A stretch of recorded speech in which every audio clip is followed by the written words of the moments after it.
আসসালামু আলাইকুম, সকলকে স্বাগত। আগামীকাল তোমাদের পরীক্ষা। ঠিক এই মুহূর্তে যারা এখনো নাটক এবং উপন্যাস পড়ো নাই বা তোমাদের মূল ভাব সম্পর্কে জানা আছে, সৃজনশীল মোটামুটি লেখার ধারণা তোমাদের মধ্যে আছে, কিন্তু এমসিকিউ আসলে পারবে না, তাদের জন্য এই ক্লাসটি। দেখতেই পাচ্ছ যে লাল সালো এবং সিরাজউদ্দৌলা থেকে অতি গুরুত্বপূর্ণ 200টি এমসিকিউ এখানে বাছাই করা আছে, যেখানে শুরু থেকে শেষ পর্যন্ত নাটক এবং উপন্যাস কভার করা আছে। তো শেষ মুহূর্তে তোমার যদি নাটক এবং উপন্যাস কখনোই না পড়া থাকে বা অনেক আগে পড়েছো মনে যদি না থাকে, তাহলে অল্প সময়ের মধ্যে এই ক্লাসটি করে ফেলো। আশা করি যে 7-8টি বা 8-10টি প্রশ্ন তোমার সহপাঠ থেকে হবে, হুবহু কমন পাবে। তাহলে আর দেরি নয়, কথা না বাড়িয়ে আমরা ক্লাসটি শুরু করে ফেলি। সেটা এখান থেকে কমন পাবে ইনশাল্লাহ। লাল সাল উপন্যাস থেকে গুরুত্বপূর্ণ এমসিকিউগুলো আমরা এখন দেখবো। দেখো, মজিদের মোহাম্মদনগর গ্রামের প্রবেশটা কেমন ছিল। তোমরা যদি উপন্যাসটি পড়া থাকে তাহলে দেখবে যে ওই মতিগঞ্জের সড়কে এসে মজি 2 হাত তুলে উপরে তুলে একদম সেই না মোনাজাত ধরছে না ধরছে আর ছাড়ে না, সেটা তাহের কাদের দেখে, এবং একটু পরে তাহের কাদের মাছ ধরা মানে শেষ করে ফিরে এসে দেখে সেই লোকই, সেই মজিদই গ্রামের মাতব্বর সহ সকলকে মিলে কি একদম গালাগাল করতেছে, আপনারা কি, আপনারা হলো জাহেল, মূর্খ, বেআলেম, মানে এই ধরনের গালাগাল করতেছে। তাহলে মোহাম্মদনগর গ্রামে মজিদের প্রবেশটা ছিল কেমন? একদম নাটকীয় প্রবেশ, তাই না? নাটকীয়। তারপরে দেখো, মাজারটি তার শক্তির মূল বলতে কি বোঝানো হয়েছে এখানে? মাজারটি তার শক্তির মূল বলতে এখানে মাজারটির উপর যে গ্রামবাসীর অগাধ বিশ্বাস, সেই বিশ্বাসের কারণে কিন্তু সে মাজারটাকে কেন্দ্র করে একটা ধর্ম ব্যবসা সে গড়ে তুলতে পারে, এবং তার সেই মোহাম্মদনগর গ্রামে একটা প্রভাব প্রতিপত্তি গড়ে তুলতে পারে। তাহলে এই মাজারটি তার শক্তির মূল বলতে এখানে কি, এখানে যে গ্রামবাসী যে একটা বিশ্বাস করছে, এই বিশ্বাস করার কারণেই তার শক্তির মূল জায়গা তৈরি হয়ে গেছে। তারপরে তোমরা উদ্দীপকটি দেখো, কাজীপাড়া গ্রামের কামরুল সাহেব কর্মসূত্রে ঢাকায় থাকেন। তিনি চিন্তা করলেন আধুনিক শিক্ষা ব্যতীত মুসলমানের পরিত্রাণ নেই। তাহলে দেখো, চিন্তা করলেন, তারপরে এ তারণা থেকেই তিনি গ্রামে একটি সাধারণ শিক্ষার স্কুল প্রতিষ্ঠা করার উদ্যোগ নিলেন। তাহলে আমরা এতটুকু মোটামুটি বুঝতে পারলাম যে কামরুল সাহেব হলো আমাদের উপন্যাসের আক্কাস আলীর সাথে মিল আছে, কারণ আক্কাস আলীও কি করে, সে লাল সালে উপন্যাসে গ্রামে এসে একটি স্কুল প্রতিষ্ঠা করতে চায়, কিন্তু শেষে কি হয়, রক্ষণশীল কতিপয় লোক কি করে, তাকে হলো এই উদ্যোগ সফল হতে দেয় না, গ্রামের প্রভাবশালী এবং রক্ষণশীল লোকজন। তাহলে দেখো, উদ্দীপকের কামরুলের সঙ্গে লাল সালে উপন্যাসের কোন চরিত্রের মিল পাওয়া যায়? তাহলে কোন চরিত্রের মিল আমরা অলরেডি বলে ফেলছি, সেটা হলো আক্কাসের মিল রয়েছে, কারণ আক্কাসও কি উচ্চশিক্ষিত যুবক, সে গ্রামে ফিরে এসে একটা স্কুল প্রতিষ্ঠার স্বপ্ন দেখে, কিন্তু মজিদ এবং খালেক ব্যাপারী সহ গ্রামের অন্য সাধারণ মানুষজন সেটা হইতে দেয় না। তারপরে খেয়াল করো, উক্ত চরিত্রের মধ্যে প্রাধান্য পেয়েছে কি? উক্ত চরিত্রের মধ্যে সংগ্রামী মনোভাব ও আস্থাশীলতা, গ্রামের উন্নতি সাধনে আগ্রহ, আধুনিক শিক্ষা বিস্তারের ইচ্ছা। তো দেখো, সংগ্রামী মনোভাব কিন্তু আমরা দেখতে পাই না। যদি সংগ্রামী মনোভাব দেখতে পেতামই, তাহলে কিন্তু সে কি প্রতিরোধ প্রতিবাদ গড়ে তুলে হলেও স্কুল প্রতিষ্ঠা করতো। কিন্তু আক্কাস আলী এবং এই যে কামরুল ইসলাম, দুইজনেরই কিন্তু সে উদ্যোগ ব্যর্থ হয়, সফল হতে পারে না তারা। তাহলে তারা সংগ্রামী মনোভাব তাদের মধ্যে ছিল না, কিন্তু তাদের মধ্যে গ্রামের উন্নতি সাধনে আগ্রহ ছিল এবং আধুনিক শিক্ষা বিস্তারের ইচ্ছা ছিল। তাহলে আমাদের উত্তর হলো 2 এবং 3। তারপরে দেখো, সৈয়দ ওয়ালিউল্লাহর সর্বশেষ কর্মস্থল কোনটি? তোমরা জেনে থাকবে যে সৈয়দ ওয়ালিউল্লাহ তিনি ফ্রান্সের প্যারিসে ছিলেন, এমনকি তিনি বিয়ে করেছিলেন ফ্রান্সের ফরাসি এক মেয়েকে, নাম হলো ম্যারিয়ান থিবো, এবং বাংলাদেশের রাষ্ট্রদূত হিসেবে তিনি কর্মরত ছিলেন সেই ফ্রান্সে, এবং তার সর্বশেষ কর্মস্থল সেই প্যারিসেই ছিল, ফ্রান্সের প্যারিস। তারপর দেখো, লাল সালে উপন্যাস প্রথম প্রকাশিত হয় কত সালে? লাল সালে উপন্যাস প্রথম প্রকাশিত হয় 1948 সালে, এবং এটা প্রকাশ করে হলো ঢাকার কমরেড পাবলিশার্স, ঢাকার কমরেড পাবলিশার্স। লাল সাল উপন্যাসের ফরাসি অনুবাদ কি নামে প্রকাশিত হয়? লা আব্রে সায়েন্স রেসিন্স। তো খেয়াল করো, লা আব্রে সায়েন্স হলো রেসিন্স, 2 নাম্বারটা। তারপরে খেয়াল করো, লাল সাল উপন্যাসের ইংরেজি, আচ্ছা আরেকটা কথা বলে নেই, সেটা হলো যে লাল সাল উপন্যাসের যে ফরাসি অনুবাদ যে অনুদিত করে, সে হলো আর কেউ নয়, সেটি হলো তোমার সৈয়দ ওয়ালিউল্লাহর সহধর্মিণী বা স্ত্রী ম্যারিয়ান থিবো। তারপরে খেয়াল করো, লাল সাল উপন্যাসের ইংরেজি অনুবাদের নাম কি? অনেকবার পরীক্ষা এসেছে, তোমাদেরও আসতে পারে। লাল সালের ইংরেজি অনুবাদের নাম হলো tree without roots. Tree without roots, tree without roots কোথায় আছে খেয়াল করো, ট্রি উইথাউট রুটস 4 নম্বরে, এবং এটা 1967 সালে প্রকাশিত হয়, এবং এইটার যে অনুবাদ, এই অনুবাদ করে সৈয়দ ওয়ালিউল্লাহ নিজেই করে, সৈয়দ ওয়ালিউল্লাহ নিজেই হলো অনুবাদ করে। তারপরে দেখো, লাল সালু কি ধরনের উপন্যাস? লাল সালু কি একটা সমাজ সমস্যামূলক উপন্যাস, কারণ এখানে কি এখানে সমাজ বাস্তবতা প্রতিফলিত হয়েছে।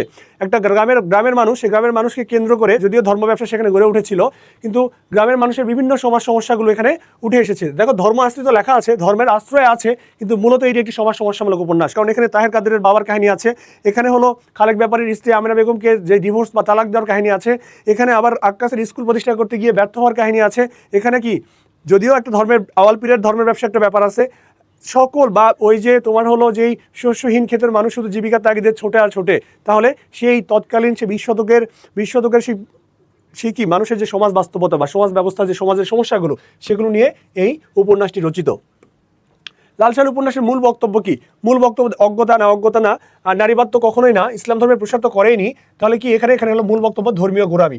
আচ্ছা, তারপর দেখো লাল সালু উপন্যাসের মূল বিষয়বস্তু বা প্রধান উপাদান বা উপকরণ কি? প্রধান উপাদান বা উপকরণ একটু আগে বললাম, সমাজ বাস্তবতা। তারপর দেখো উদ্দীপক, প্রথম যখন হোসেন মিয়া কেতুপুরে এসেছিল, পরনে একটা ছেঁড়া লুঙ্গি, কোথায় এসেছিল? কেতুপুরে একটা গ্রামে এসেছিল, পরনে একটা ছেঁড়া লুঙ্গি, মাথায় এক ঝাঁক রুক্ষ চুল, ঘষা দিলে গায়ে খড়ি উঠতো। এখন সে অনেক সম্পদ ও প্রতিপত্তির মালিক। তাহলে একটা মানুষ আগন্তুক হিসেবে একটা গ্রামে এসেছিল, খুব গরিব অবস্থায় বা দীন অবস্থায়, কিন্তু এখন সে অনেক সম্পদ এবং প্রতিপত্তির মালিক। তাহলে উদ্দীপকের হোসেন মিয়া ও লাল সালু উপন্যাসের মজিদ উভয় কি? উভয়। মজিদ ও মোহাম্মদনগর গ্রামে আসে একটা নাটকীয় প্রবেশের মাধ্যমে, সেও কিন্তু আগন্তুক ছিল। আগন্তুক মানে অপরিচিত মানুষ, সেই গ্রামের কেউ তাদেরকে চিনত না। তাহলে দুইজনে কি? দুইজনে হলো আগন্তুক। লাল সালু উপন্যাসের মজিদের মতো হোসেন মিয়াও ভাগ্যান্বেষী, মানে ভাগ্যের খোঁজে, ভাগ্য অন্বেষণ মানে ভাগ্যের খোঁজে আসা, সচ্ছল। তারা একটা সময় সচ্ছল হয় এবং সফল হয়। তাদের যেই যার ধর্ম বা যার যেই ভণ্ডামি বা বাটপারি, সে দুই জায়গাতেই তারা দুজনে সফল হয়। তারপর দেখো নিচু একটা জায়গা ভরাট করে গ্রামের ছেলেরা খেলার মাঠ বানাবে বলে চেয়ারম্যানকে প্রস্তাব করলো, কিন্তু কিছুদিন পরে চেয়ারম্যান সাহেব এক বিশাল মার্কেট তৈরি করলো। তাহলে কি করলো? খেলার মাঠের জায়গায় খেলার মাঠ ছেলেবেলারা ইচ্ছা পোষণ করলো, কিন্তু চেয়ারম্যান সাহেব তার নিজ স্বার্থের জন্য একটা মার্কেট তৈরি করে ফেললেন। ঠিক কিরকম? সে আক্কাস আলীর স্কুল প্রতিষ্ঠার মতো কাহিনী। সে স্কুল প্রতিষ্ঠা করতে চাইলো, কিন্তু স্কুল প্রতিষ্ঠা করলে তার ধর্ম ব্যবসায় ভাটা পড়তে পারে, কারণ মানুষজন কি শিক্ষায় দীক্ষিত হলে মানুষজন মানে কি হবে? সচেতন হবে, আর সচেতন হলে তোর মাজার ব্যবসাটা কি ভাটা পড়তে পারে। তো সেই জন্য কি দেখো, উদ্দীপকের চেয়ারম্যান লাল সালু উপন্যাসে কোন চরিত্রের প্রতিনিধি করে? তাহলে চেয়ারম্যান কি করছে? একটা বিশাল মার্কেট তৈরি করছে, আর স্কুলের বদলে একটা মসজিদ তোলার প্রস্তাব কে তুলছে প্রথমে? সেটা তুলছে হলো মসজিদ। তাহলে কার সাথে মিল আছে? মসজিদের সাথে মিল আছে। তারপরে এই উদ্দীপকের চেয়ারম্যানের উদ্দেশ্য কি? উদ্দেশ্য হলো তার নিজ স্বার্থ হাসিল করা। সে সেখানে মার্কেট থেকে কি পাবে? অর্থ পাবে। মার্কেটের দোকানগুলো ভাড়া দিলে তার একটা কি হবে? লাভ হবে, লাভজনক একটা অবস্থা হবে। সে উপন্যাসের কোন বিষয়টিতে প্রকাশিত হয়েছে? তো খেয়াল করো এখানে কি মসজিদের যেই তোমার মাজার যদি টিকে থাকে তাহলে তার ব্যবসাও ঠিকভাবে চলবে। তাহলে এখানে দুইজনই কি? স্বনির্ভরতা না, নির্ভরতা নয়, ধর্মান্ধতাও নয়, আত্মপ্রচারণাও নয়। তাহলে কি এখানে? স্বার্থপরতা। তাহলে দুইজনেরই স্বার্থপরতার ব্যাপারটা এসেছে। লাল সালু উপন্যাসে মজিদ কিভাবে তার প্রভাব প্রতিষ্ঠিত করে? কিভাবে? অলৌকিক ক্ষমতা? মোটেও অলৌকিক ক্ষমতা নয়, ভালো ব্যবহার দ্বারাও নয়, কৌশল দ্বারা কিছুটা হইতে পারে, কিন্তু সকলকে অন্ধবিশ্বাসে আচ্ছন্ন করে। মোদাস্সের পীরের মাজার, মানে সে এসে গ্রামের লোকজনকে বলে যে আমাকে মোদাস্সের পীর স্বপ্নে দেখিয়েছে যে তার মাজার বা তার কবরটি কি একদম কোনো অবহেলায় ফেলে রাখা হয়েছে, কোনো যত্ন নেওয়া হয় নাই। সেই পীরের স্বপ্ন আদেশে আমি এখানে এসেছি সেই মাজারের খেদমত করার জন্য। তো এই যে মানুষকে অন্ধবিশ্বাসে আচ্ছন্ন করে, এই আচ্ছন্ন করে সে কি করে? সেই গ্রামে তার প্রভাব প্রতিষ্ঠিত করে। সজ্ঞানে না জানলেও তারা একটা পথ তাদের এক। সজ্ঞানে মানে কি? মানে জ্ঞানের সহিত বা জ্ঞানের সাথে জানে না, কিন্তু পথ তাদের একটা বা এক। এখানে কার একটা হওয়ার কথা বোঝানো হয়েছে একটু খেয়াল করো।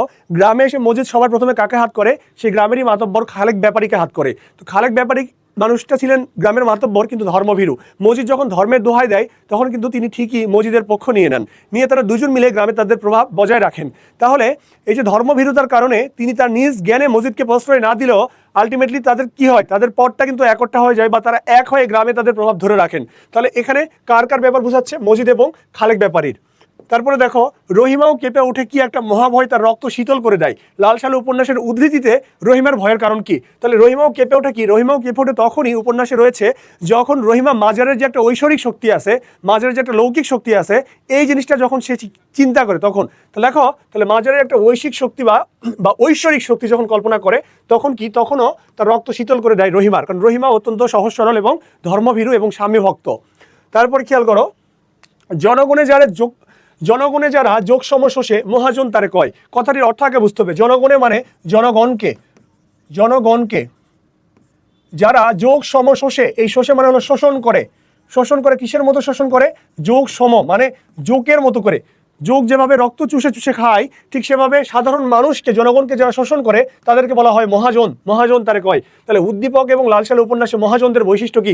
উভয়ে শোষক, উভয়ে স্বার্থপর এবং উভয়ে মানবতা বিরোধী বলেই তারা সাধারণ মানুষকে শোষণ করতে পারে। তাদের মধ্যে কোনো মানবিকতা, সেই গুণটা নেই। তারপরে দেখো, রহিমা মসজিদের দ্বিতীয় বিয়েতে প্রতিবাদ করে না কেন? তোমরা জানো যে মসজিদ হলো কি? একটা সন্তান আকাঙ্ক্ষা করে একটা দ্বিতীয় বিয়ে করতে চায়। আসলে সন্তানটা মেন ব্যাপার না, মেন ব্যাপার ছিল তার লালসা। সে কি করে? সে জমিলা নামের একটা কিশোরী মেয়েকে বিয়ে করে। তো এই যে বিয়ে করার পরেও রহিমা কিছুই বলে না, কারণ রহিমা কি ছিল? অত্যন্ত ধর্মভীরু ছিল, অত্যন্ত স্বামীভক্ত ছিল। স্বামীভক্ত থাকার কারণে, তার ধর্মনিষ্ঠার কারণে, কিন্তু সমাজের প্রতি এখানে আনুগত্য কিছু ছিল না। ঠিক আছে, তাহলে আমাদের উত্তর কি? 1 ও 2। খালেক ব্যাপারীর চারিত্রিক বৈশিষ্ট্য হলো, খালেক ব্যাপারী কেমন ছিল? দুর্বল চিত্তের মানুষ ছিল, অবশ্যই ধর্মভীরও ছিল, ব্যক্তিত্বহীনও ছিল।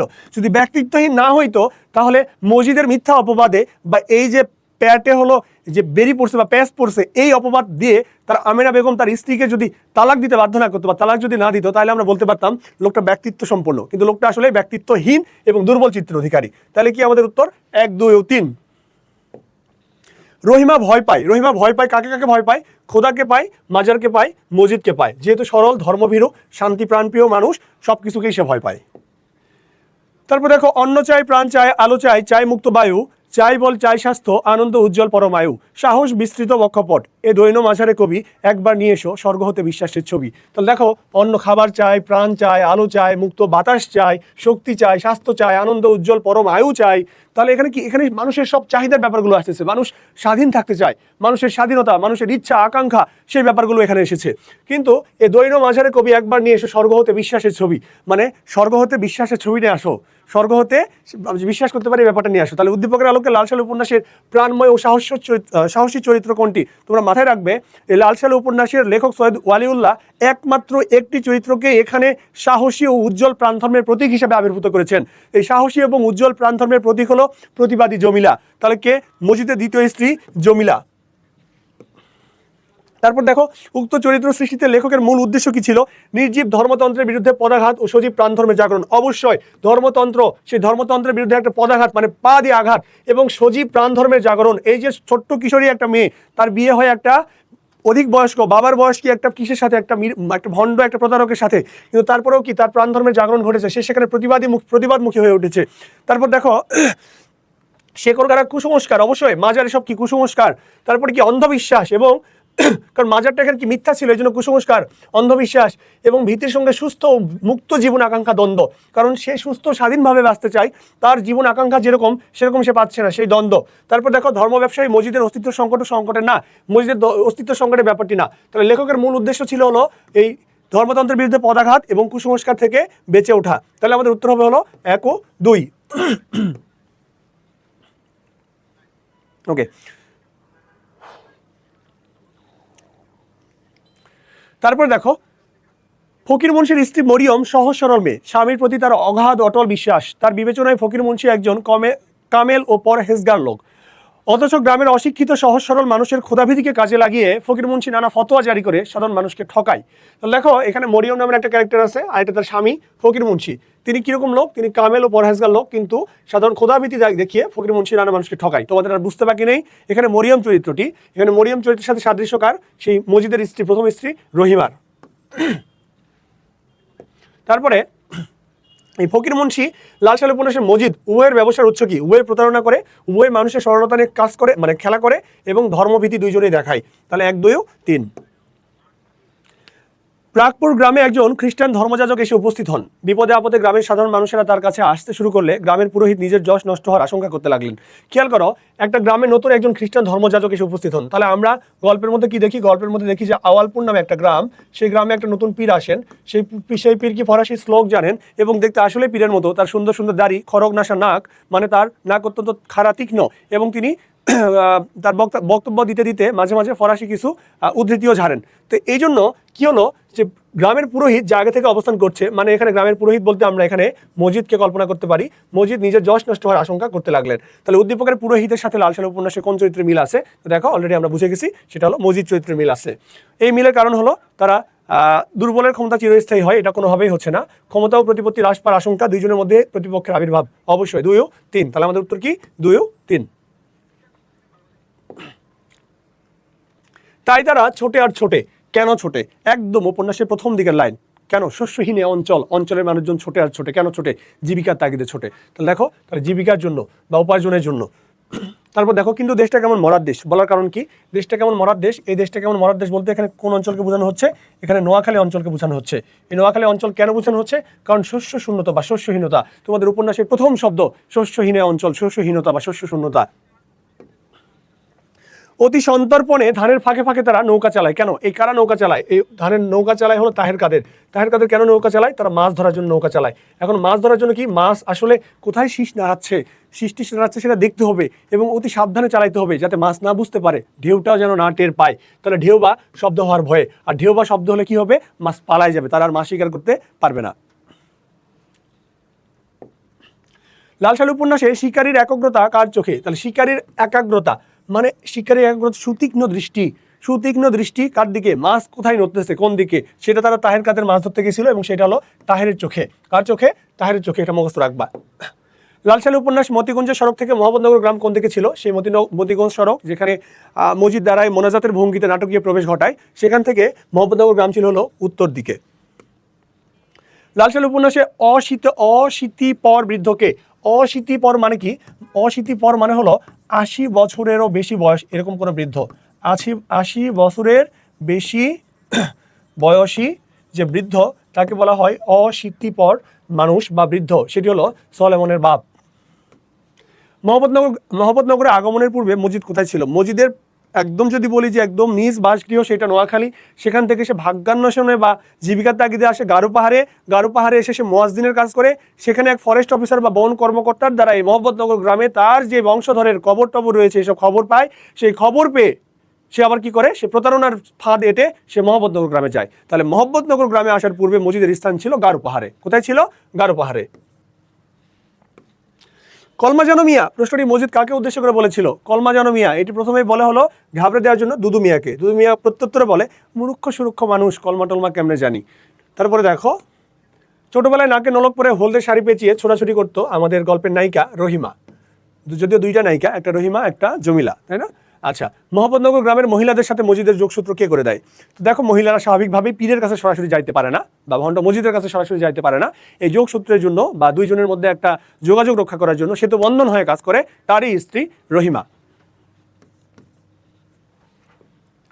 ওনারে কোন আমার মৌতের জন্য জানি দোয়া করে, উক্তিটি কার? ওনারে কোন আমার মৌতের জন্য জানি দোয়া করে, উক্তিটি হলো কার বলতো?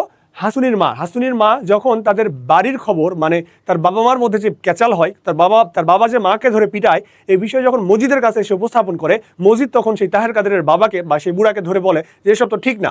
তো তখন অত্যন্ত রাগান্বিত হয়ে তিনি নিজের মেয়েকে মারধর করেন। যে নিজের ঘরের খবর কেন বাইরে গিয়ে বলতে হবে? তাহলে কাকে যখন মারধর করে, তখন হাসুনির মা এসে বা তার মেয়ে এসে আবার কি করে, এই রহিমারে এসে আবার বলে যে ওনারে কোন আমার মৌত বা আমার মৃত্যুর জন্য যেন দোয়া করে, আমি এই জীবন আর রাখতে চাই না।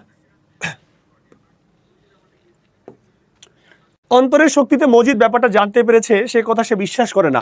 লাল সালু উপন্যাসের সে কথা বিশ্বাস করে না কে? তাহলে দেখো, এই যে তাহের কাদেরের বাবা এবং তাহের কাদেরের মা দুইজনের মধ্যে যে ক্যাচাল লেগেই থাকে, তো এই ক্যাচালের পিছে একটা কাহিনী ছিল। সেই কাহিনীটা কীরকম?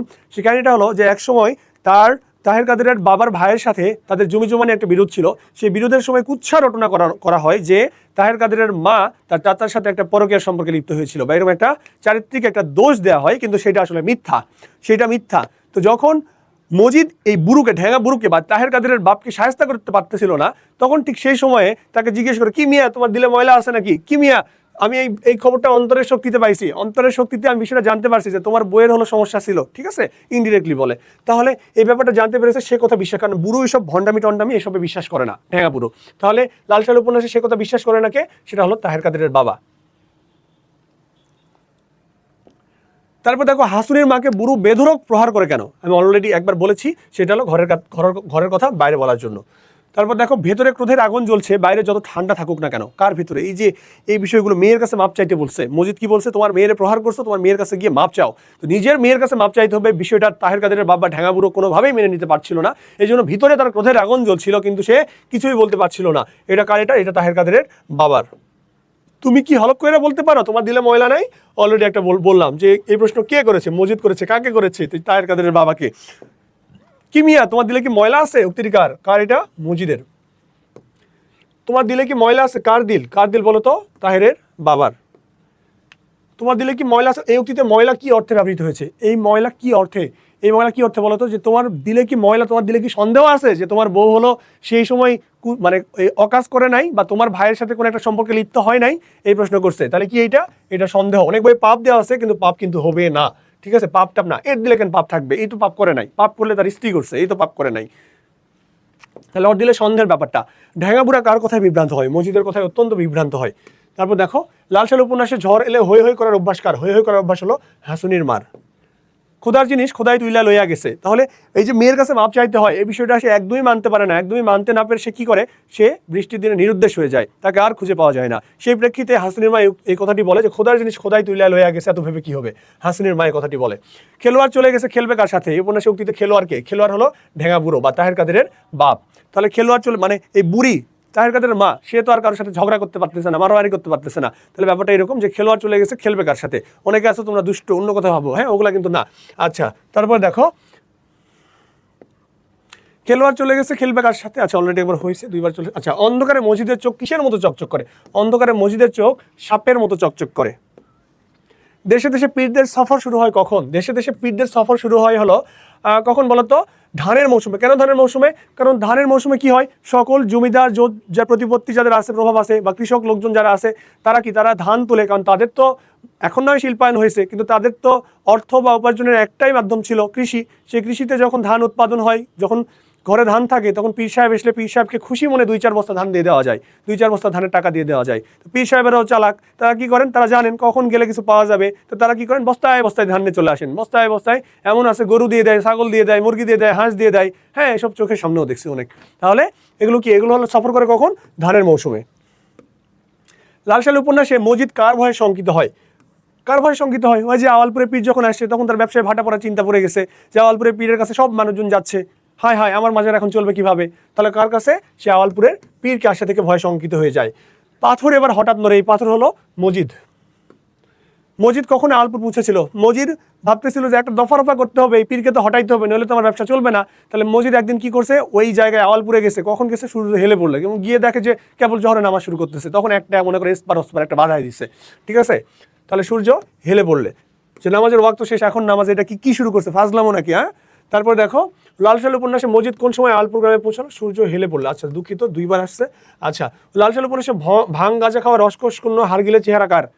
এই চেহারা হলো ওই যে 2 গ্রামের মধ্যে মোহাম্মদনগর এবং সেই হলো আওয়ালপুরের 2 গ্রামের মধ্যে 2 পীরের মুরিদদের মধ্যে যখন মারামারি হয়, মারামারি হওয়ার ফলে কালো মিয়া নামের একজনের মাথা ফেটে কি 2 ভাগ হয়ে যায়, তাদেরকে হাসপাতালে ভর্তি করানো হয়। তো হাসপাতালে যখন ভর্তি করানো হয়, মজিদ তখন খোঁজ দিতে যায়। খোঁজ দিতে গিয়ে এই যে ভাং গাঁজা খাওয়া রসকস শূন্য হারগিলে লোকটাকে ডাক্তার ভাবে, কিন্তু এটা আসলে ডাক্তার ছিল না, এটা ছিল ডাক্তারের কম্পাউন্ডার।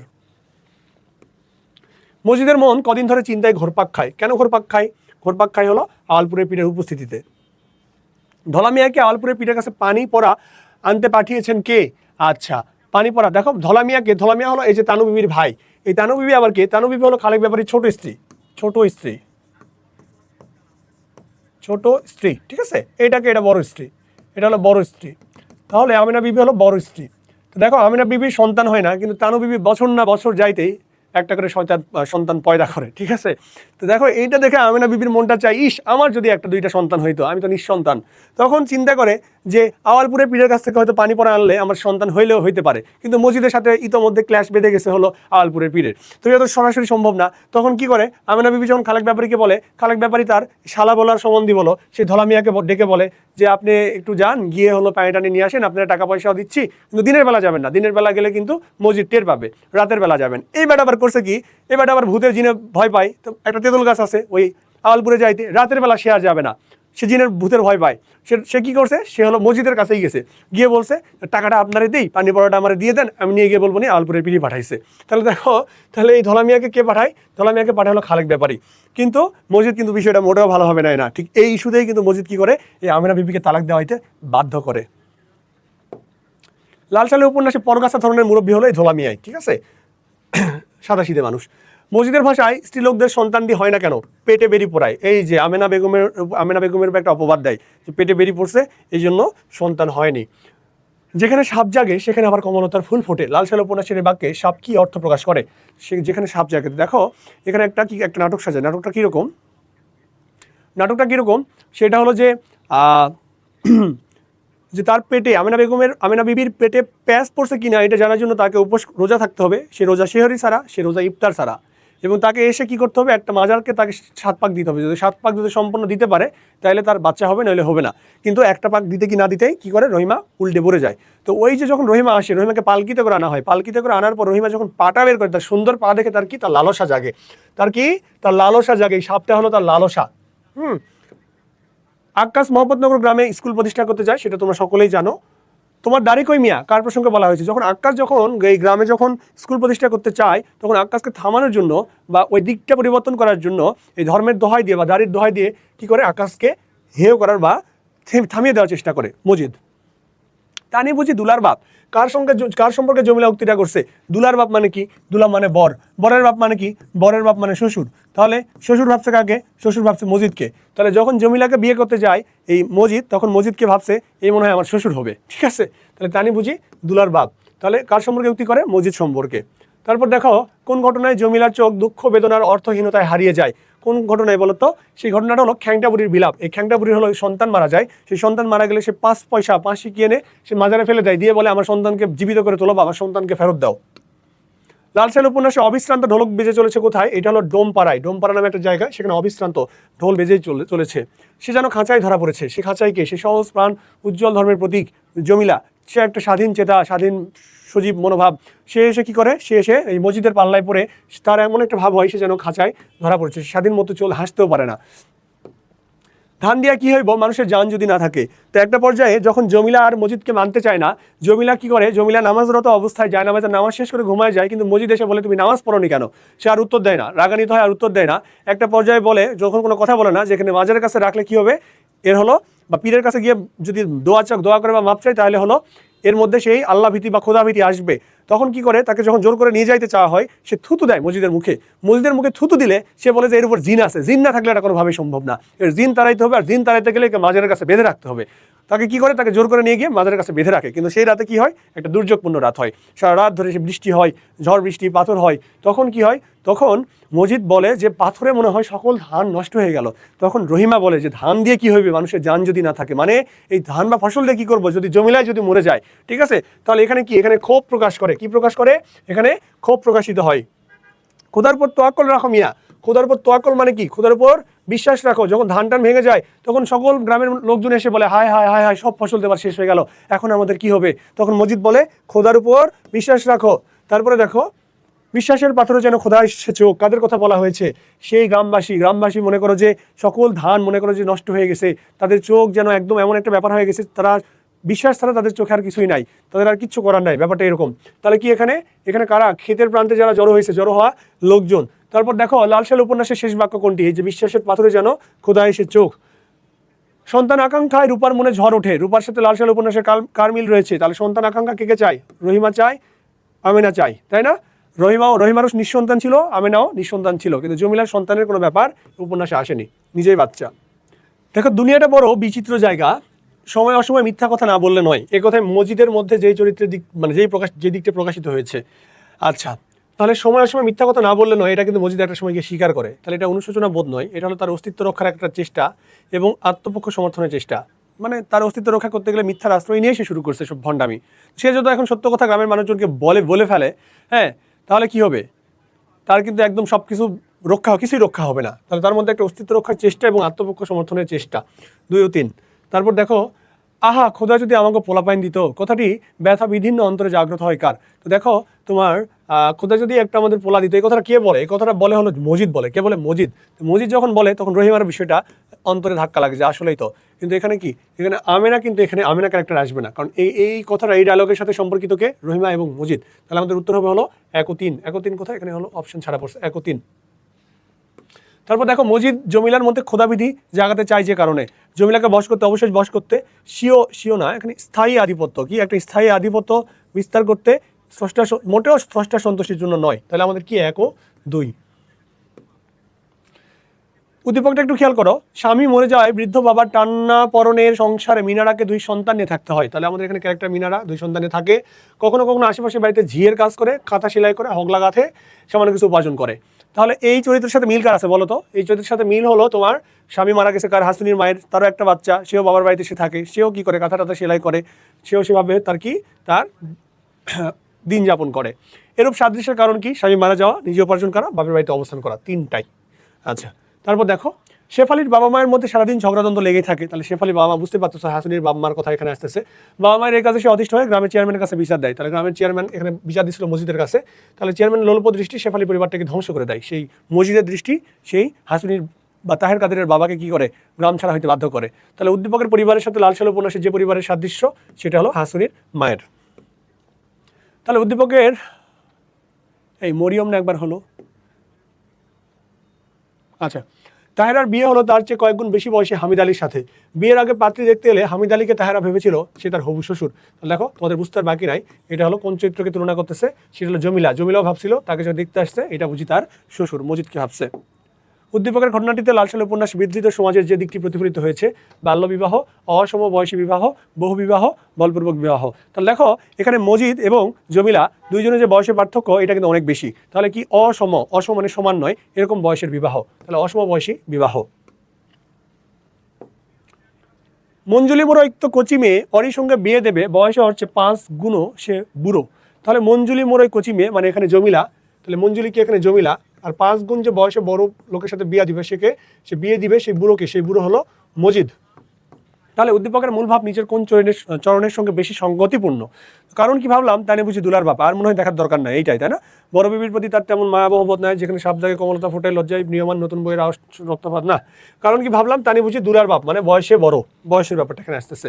উদ্দীপক লালসাল উপন্যাসের উক্ত সাদৃশ্য সমাজ বাস্তবতার যে দিকটি প্রকাশ করে, ভণ্ডামি ও প্রতারণা, পুরুষতান্ত্রিক সমাজ ব্যবস্থা, কুসংস্কার ও গোড়ামি। এখানে ভণ্ডামির কোনো ব্যাপার নাই, একজন বড় বয়স্ক ছোট বয়স্ককে বিয়ে করতেই পারে, এখানে অসম বয়সের একটা ব্যাপার থাকে বিয়ের, যদিও মানে না, মানানসই হয় না, কিন্তু এটা পুরুষতান্ত্রিক সমাজ ব্যবস্থা। পুরুষ বিয়ে করতেই পারে, একটা নারী কিন্তু বেশি বয়স্ক নারী একটা কম বয়স্ক ছেলেকে বিয়ে করতে পারে না। আর একটা কুসংস্কার ও গোড়ামি, একটা গোড়ামি আছে, কুসংস্কার আছে যে না পুরুষ যত বড়ই হোক না কেন বিয়ে করার কোনো সমস্যা নাই। তাহলে আমাদের উত্তর কি হবে? 2 ও 3। আচ্ছা, লালসাল উপন্যাস এই তো এতগুলো পড়লে আশা করি তোমাদের হয়ে যাবে শেষ মুহূর্তে। এগুলোই সবচেয়ে গুরুত্বপূর্ণ, এর বাইরে আর প্রশ্ন আসার মতো নেই। এখন তোমরা দেখবা নাটকের যে এমসিকিউ গুলো। দেখো আমরা এখন সিরাজউদ্দৌলা নাটক থেকে গুরুত্বপূর্ণ এমসিকিউ গুলো দেখে নেই। মোহাম্মদী বেগ কত হাজার টাকার বিনিময়ে সিরাজকে হত্যা করতে রাজি হয়েছিল? মোহাম্মদী বেগ 10,000 টাকার বিনিময়ে, 10,000 টাকার বিনিময়ে সিরাজউদ্দৌলাকে হত্যা করে। 5,000 অগ্রিম নেয় আর 5,000 হলো হত্যা করার পরে। তারপর দেখো স্বার্থান্ধ প্রতারকের কাপুরুষতা বীরের সংকল্প টলাতে পারেনি বলতে কি বোঝানো হয়েছে? দেখো স্বার্থান্ধ প্রতারকের কাপুরুষতা, স্বার্থান্ধ প্রতারক কারা? সেই মীর জাফর এবং সিরাজউদ্দৌলার অমাত্য যারা রাজবল্লভ রায় দুর্লভ তারা, জগৎ শেঠ তারা, তো তাদের যে কাপুরুষতা সেটা বীরের সংকল্প টলাতে পারেনি। এখানে বীর কারা? বীর এখানে হলো মোহনলাল, এখানে বীর হলো মোহনলাল, তারপরে হলো তোমার হলো বদরে আলী সাফরে, বদরে আলী সাফরে, নৌবে সিং হাজারি, তাই না? তারপর হলো মীর মর্দান, তাহলে মীর মর্দান, নৌবে সিং হাজারি। তো এরা হলো তোমার বীর, এরা হলো কি? এরা হলো দেশপ্রেমিক। তাই এরা কি? এই মোহনলাল মীর মর্দান এরা কি? এরা দেশপ্রেম, এদের সংকল্প টলাতে পারেনি। তাহলে দেখো এখানে মেইনলি মোহনলালকে বোঝাচ্ছে এখানে, হ্যাঁ মোহনলালকে বোঝাচ্ছে। তাহলে বীরের সংকল্প টলাতে পারেনি। তারপর দেখো টুপু আর পুটু নামের অনাথ 2 ভাই বোনকে বাড়িতে আশ্রয় দেন কুসুমের বাবা মা। কয়েক মাস যেতে না যেতেই টুপু শিশু কুসুমকে কারণে অকারণে নির্মমভাবে আক্রমণ করে। কে করে? টুপু করে। তো কিন্তু টুপু সারা বেলা কুসুমের আশেপাশে ঘোরাফেরা করতে থাকে, কিন্তু পুটু আবার কি করে? এমন 2টা নাম দিছে টুপু পুটু, মানে উল্টাপাল্টা করে দিছে, আর দুনিয়ায় নাম পায়নি। টয়রসু পয়রসু পয়রসু টয়রসু। খেয়াল করো, তো আশেপাশে ঘোরাফেরা করতে থাকে, কুসুমকে নিরাপদে রাখতে জীবন দিতেও সে প্রস্তুত। তো উদ্দীপকের টুপু সিরাজউদ্দৌলা নাটকের কোন চরিত্রের সঙ্গে তুলনীয়? তাহলে টুপু টুপু কি করে? টুপু হলো কারণে অকারণে শিশু কুসুমকে নির্মমভাবে আক্রমণ করে। তাহলে টুপু এখানে নেতিবাচক চরিত্র। তাহলে এখানে কোন চরিত্র? দেখো নেতিবাচক চরিত্র হলো মিরন, মীর জাফর, মানিকচাঁদ, মোহাম্মদী বেগ। তাহলে দেখো 2 ভাই বোনকে বাড়িতে আশ্রয় দেন, তাহলে আশ্রয় দেন কুসুমের বাবা মা। কয়েক মাস যেতে না যেতে টুপু শিশু কুসুমকে কারণে অকারণে নির্মমভাবে আক্রমণ করা শুরু করলো। এখানে আক্রমণ করা শুরু করে কে? মীর জাফর নাকি মোহাম্মদী বেগ? এখানে হলো মির্জাফর, তাই না? মির্জাফর এখানে নানা ষড়যন্ত্র শুরু করে। মির্জাফর এখানে মির্জাফরকে বোঝাচ্ছে। ওকে, তো এখানে খেয়াল করো উদ্দীপকের টুপু সিরাজউদ্দৌলা নাটকের কোন চরিত্রের সঙ্গে তুলনীয়? তাহলে টুপু কি করে? যেহেতু টুপু এবং পুটুকে কি করে? বাড়িতে আশ্রয় দেয়, তো এখানে সিরাজউদ্দৌলার যেই নানা বাবা কাকে আশ্রয় দেয়? মোহাম্মদী বেগকে আশ্রয় দেয়, তাই না? কিন্তু সেই মোহাম্মদী বেগই একসময় কি করে? সিরাজকে হত্যা করে।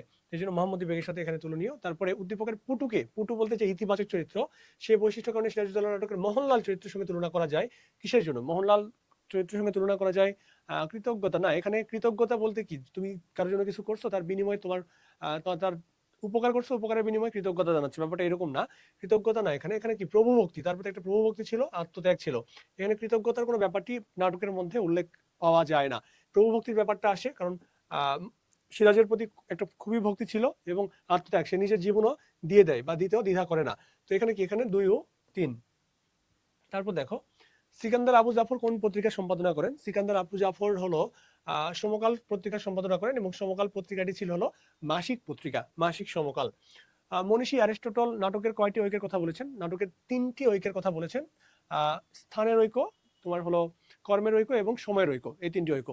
আচ্ছা, বা কর্ম বলতে ঘটনার ঐক্য সেইটা। তারপর দেখো নাটকে অঙ্ক সংখ্যা কত? সিরাজউদ্দৌলা নাটকে অঙ্ক সংখ্যা হলো তোমার, অঙ্ক সংখ্যা হলো 4টি। কয়টি? 4টি, তাই না? 4টি অঙ্ক, আর সেখানে 12টি দৃশ্য আছে। আচ্ছা, নাটকে কয়টি দৃশ্য আছে? দৃশ্য আছে হলো 12টি। সিরাজউদ্দৌলার প্রধান প্রতিবন্ধকতা কি ছিল? প্রধান প্রতিবন্ধকতা ছিল হলো প্রাসাদ ষড়যন্ত্র, কারণ তার নিজের প্রাসাদের মধ্যেই যে লোকজন ছিল, যারা অমাত্য ছিল, উজির ছিল, তাদের মধ্যেই কি তারাই ষড়যন্ত্রে লিপ্ত হয়েছিল। তো এটা তার কি ছিল? এটা তার মূল প্রতিবন্ধকতা বা বাধা ছিল। সিরাজউদ্দৌলা নাটকের মূলত বিধৃত হয়েছে, কি বিধৃত হয়েছে বলতো? এখানে লোভ ও ক্ষমতার দ্বন্দ্ব, ব্রিটিশদের দেশ পরিচালনা, গুপ্তচরদের অক্ষমতা, নবাবের অযোগ্যতা না। এখানে বিধৃত হয়েছে যে মূল বিষয়টি, সেটা হলো লোভ ও ক্ষমতার দ্বন্দ্ব। এখানে লোভ, অমাত্যদের লোভ, যে অমাত্য বলতে যে মন্ত্রীবর্গ যারা ছিল, যারা কোষাধ্যক্ষ ছিল, রাজা ছিল নবাবের অধীনে, তাদের লোভ এবং ক্ষমতার দ্বন্দ্ব। এই ক্ষমতার দ্বন্দ্ব কার সাথে কার? এই ক্ষমতার দ্বন্দ্ব বেগম ঘসেটি বেগমের সাথে সিরাজের, আবার ইংরেজদের সাথে বাঙালিদের ক্ষমতার দ্বন্দ্ব। তারপরে খেয়াল করো মীর জাফরের প্রকৃত নাম কি? মীর জাফরের প্রকৃত নাম হলো মীর জাফর আলী খাঁ, মীর জাফর আলী খাঁ। তারপর দেখো মীর জাফর 1757 সালের কত তারিখে বাংলার মসনদে বসেন? 1757 সালের 23শে জুন হলো পলাশী যুদ্ধ সংগঠিত হয়, আমরা সকলেই জানি। কিন্তু মীর জাফরকে মসনদে বসানো হয় হলো 29শে জুন, যুদ্ধ সংগঠিত হওয়ার 6 দিনের মাথায়। তারপর দেখো অমিচাঁদ কোথা থেকে বাংলাদেশে এসেছে? অমিচাঁদ শুধু লাহোর থেকে এসেছে বাংলাদেশে, কিসের জন্য? ব্যবসা করার জন্য বা বাণিজ্য করার জন্য বা টাকা উপার্জনের জন্য। গতি যার নিঃসহ নিঃসে দুর্মতি, বিভীষণের প্রতি মেঘনাদ কবিতার লাইন, যার চলাফেরা নিজ তার বুদ্ধিও কি? তার বুদ্ধিও মন্দ বুদ্ধি, নিচু মানুষের সাথে যার চলাফেরা। তাহলে এখানে কাকে বোঝাচ্ছে? এখানে নিচু জাতের লোকজন কারা বলতো? এখানে এখানে অবশ্যই হলো দেখো মোহনলাল ভালো চরিত্র, তাহলে মোহনলাল তো হচ্ছে না। আবার রাজবল্লভ মীর মর্দান ভালো চরিত্র। তারপরে মীর জাফর আমিনা বেগম আবার কি? তার মায়ের নাম।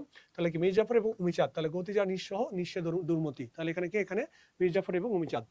তারপরে ফরাসি অধিকৃত বলতে কি বোঝানো হয়েছে? ফরাসি অধিকৃত বলতে ফরাসিরা এখানে আধিপত্য বিস্তার করছে, এরকম জায়গাকে বোঝানো হচ্ছে। তাহলে আধিপত্য বিস্তার করেছে এমন জায়গা। সিরাজউদ্দৌলা নাটকে নবাবের আসল চিঠি গায়েব করে কোম্পানির কাছে নকল চিঠি পাঠাচ্ছে কে? পাঠাচ্ছে হলো একটা সেটাকে কি বলে, গুপ্তচর মীর মুন্সি, বা মীর মুন্সি এই কাজটা করতেছে যে নবাবের আসল চিঠি গায়েব করে কোম্পানির কাছে নকল চিঠি পাঠাচ্ছে। মোহাম্মদী বেগ সিরাজউদ্দৌলাকে হত্যা করতে রাজি হয়েছিল কেন? রাজি হয়েছিল হলো লোভের কারণে, 10,000 টাকার লোভের কারণে এবং স্বার্থপরতা, নিজের স্বার্থের জন্য। সিরাজউদ্দৌলার পরাজয়ের কারণ কি? তার অদূরদর্শিতা, অবশ্যই তার অদূরদর্শিতা একটা প্রধান কারণ। তিনি আসলে বারবার সবাইকে ক্ষমা করে দিয়েছেন, ক্ষমা করে দেওয়ার জন্য পরে তার এই যে পতনটা হয়েছে। আপনজনের বিশ্বাসঘাতকতা, নিজের খালা, নিজের পরিবার পরিজনের লোকজন, তার ভাগ্যের বিপর্যয়, তার ভাগ্য সুপ্রসন্ন ছিল না, কারণ আমাদের বৃষ্টি হওয়ার ফলে কি গোলা কামান বারুদ সবকিছু ভিজে গিয়েছিল। তাহলে দেখো এই তিনটা কারণে তার কি হয়? তার পরাজয় হয়। স্বার্থপর ক্লডিয়াস রানীর সাথে হাত মিলিয়ে রাজা হ্যামলেট, শেক্সপিয়ারের যে হ্যামলেট, সে হ্যামলেট নাটক থেকে এখানে ওই উদ্দীপকটি তৈরি করা হয়েছে। তো রাজা হ্যামলেট সিরাজউদ্দৌলা নাটকে কোন চরিত্রের প্রতিনিধিত্ব করে? তাহলে রাজা হ্যামলেট, তাকে মেরে ফেলা হয়। আর এখানে সিরাজউদ্দৌলাতে কাকে মেরে ফেলা হয়? সিরাজউদ্দৌলাতে স্বয়ং সিরাজকে মেরে ফেলা হয়, তাহলে সিরাজউদ্দৌলার প্রতিনিধিত্ব করে। মির্জাফরের ক্ষেত্রে প্রযোজ্য হলো, মির্জাফর কেমন বলতো? ক্ষমতালোভী, পরশ্রীকাতর, অবশ্যই কূটকৌশলী, ব্যক্তিত্বশালী তো মরে গেলেও নাই, তার কোনো ব্যক্তিত্ব নাই, তাহলে সুযোগ সন্ধানী, ষড়যন্ত্রকারী। তাহলে আমাদের উত্তর হলো 1 ও 3। 1971 সালের মুক্তিযুদ্ধে রাজাকার ও আলবদররা গোপনে পাকিস্তানি বাহিনীকে সহায়তা করে। তাহলে কারা? রাজাকার এবং আলবদররা। এবং বাঙালি জাতির বিরুদ্ধে ষড়যন্ত্রে লিপ্ত হয়। তাদের সহায়তায় পাক হানাদার বাহিনী বাংলাদেশের বুদ্ধিজীবী হত্যার নীল নকশা প্রণয়ন করে। খেয়াল করো উদ্দীপকের রাজাকার ও আলবদরদের সাথে সিরাজউদ্দৌলা নাটকের সাদৃশ্যপূর্ণ চরিত্র কারা? তাহলে রাজাকার আল বদর, তাদের সাথে সাদৃশ্যপূর্ণ হলো অমিচাঁদ, মির্জাফর, রাজবল্লভ, অবশ্যই, কারণ সাপড়ে ভালো চরিত্র, সাপড়ে নয়। মোহনলাল ভালো চরিত্র, এখানে নারায়ণ সিং গুপ্তচর সিরাজের ভালো চরিত্র, তাহলে অমিচাঁদ, মির্জাফর এবং রাজবল্লভ। তারপর দেখো উদ্দীপক এবং সিরাজউদ্দৌলা নাটকের মূল বিষয় কি? মূল বিষয় হলো এখানে কি দেখো কি বলেছে এখানে? এখানে হলো নিজেদের লোকজন নিজেদের বিরুদ্ধে কাজ করে, তার মানে কি? এটা বিশ্বাসঘাতকতা করে, তাহলে বিশ্বাসঘাতকতা। পারিবারিক ব্যবসা প্রতিষ্ঠানের শ্রমিকদের ন্যায্য সুবিধা দেওয়ার দাবিতে অনড় থাকায় সুবিধাভোগীদের সহায়তায় অতি আদরের ভাতিজা নাজিমের বিরুদ্ধে ভয়াবহ ষড়যন্ত্রে লিপ্ত হয় চাচা কামরুল। আমরা বুঝতে পারতেছি ঘষাটি বেগমের কাহিনী এখানে আসতেছে কার সাথে, সিরাজের সাথে। চাচা কামরুল, ভাতিজা নাজিম। তাহলে এখানে নাজিমকে সিরাজউদ্দৌলা আর চাচা হলো তোমার ঘষাটি বেগম। তাহলে উদ্দীপকের চাচা কামরুল সিরাজউদ্দৌলা নাটকের কোন চরিত্রের অনুরূপ? সেটা হলো ঘষাটি বেগমের। উদ্দীপকটি সিরাজউদ্দৌলা নাটকের কোন বিষয়টিকে ধারণ করেছে?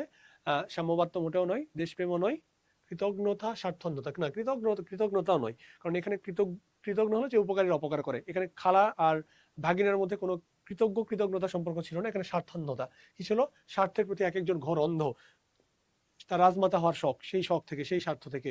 আমাদের মুক্তিযুদ্ধে পাকিস্তান হানাদার বাহিনী জনগণের উপর ব্যাপক নির্যাতন চালায়, বাড়িঘর পুড়িয়ে দেয়, মা বোনদের সম্ভ্রম হানি করে এবং ব্যাপক হত্যাযজ্ঞ চালায়। উদ্দীপকটি সিরাজউদ্দৌলা নাটকের কোন দিকটিকে ধারণ করে? কোন দিকটিকে ধারণ করে বলতো? নবাব বাহিনীর কর্মকাণ্ড মোটেও নয়, মির্জাফরের কুটিলতাও নয়, কুটিলতাও নয়, ইংরেজরা যে বর্বরতা চালায় সাধারণ মানুষের উপর, প্রজা সাধারণের উপর, সেই বিষয়টি। মুক্তিযুদ্ধে পাকিস্তানি সেনা শাসক, রাজনীতিবিদ ও কতিপয় বিপদগামী দোসররা জনসাধারণের উপর নিষ্ঠুর নির্যাতন চালায় ও জানমালের ব্যাপক ক্ষয়ক্ষতি করে।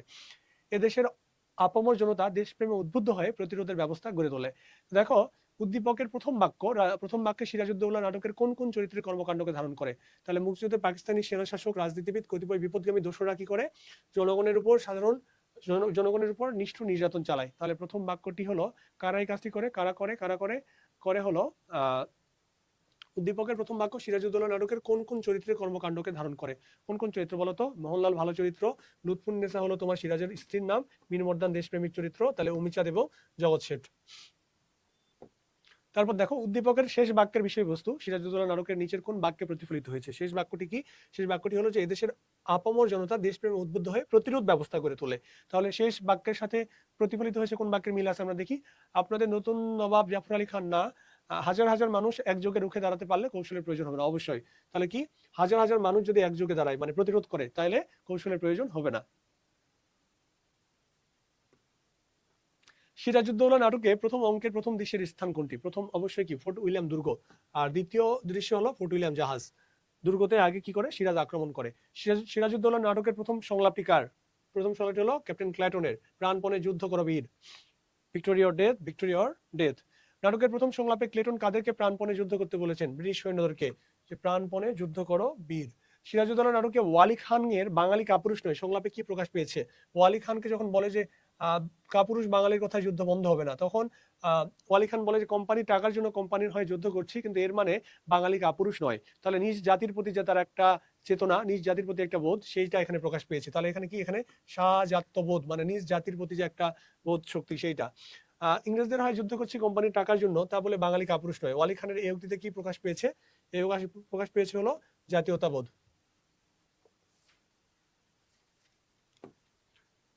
যত বড় মুখ নয় তত বড় কথা, সিরাজউদ্দৌলা নাটকের সংলাপটি কার? এই সংলাপটি হলো ক্যাপ্টেন ক্লেটনের। ক্লেটন এরা বলে হলো সেই ওয়ালি খানকে বলে। তারপর দেখো, নবাবের পদাতিক বাহিনী কোন দিক দিয়ে আক্রমণ করে? সেই ফোর্ট উইলিয়াম দুর্গে আক্রমণ করে হলো দমদমের সরু রাস্তা দিয়ে।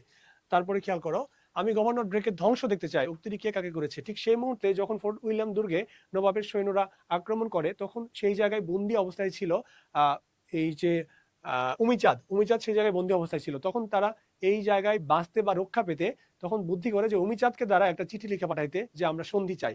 তখন কি করে, তখন উমিচাঁদকে যখন ডেকে আনা হয়, তখন উমিচাঁদ বলে যে আমি গভর্নর ড্রেকের ধ্বংস দেখতে চাই। তাহলে উমিচাঁদ কাকে বলে? ক্লেটনকে বলে।